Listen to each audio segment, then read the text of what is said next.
story about one of the veterans who was buried here. He was born right up the valley behind me. He went to Eckleberry School and graduated from Richland Center High School. He was married in May 1945 and went into the Army a month later.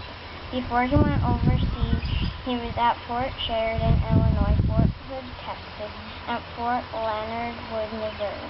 Just before Thanksgiving in 1945, he wrote to his wife explaining he would be late getting home for the holiday.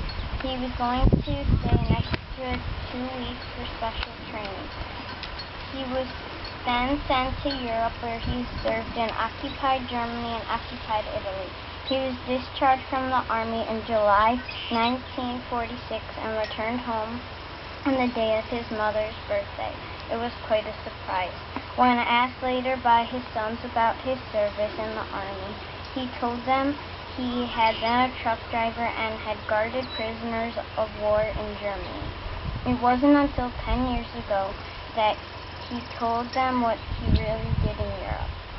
One night, while visiting with one of his sons, he decided it was time to tell the truth.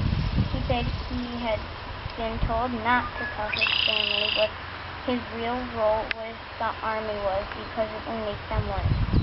He said he made up the story about guarding prisoners, but he really had been a driver for Army officers in Italy.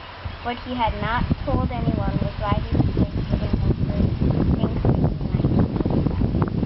He really gave him 2 weeks for special training. You see, this veteran served 6 months in Europe as an EOD specialist, which is why he had the extra training.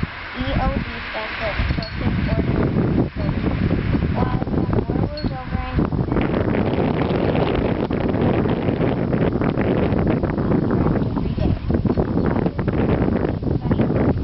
disarm unexploded artillery bombs.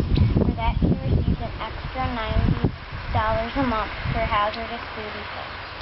And he never told his family this until a few years ago. Whether or not his wife ever knew, we don't know. But he did use that extra hazardous duty pay as a down payment to buy a farm on Ash Ridge.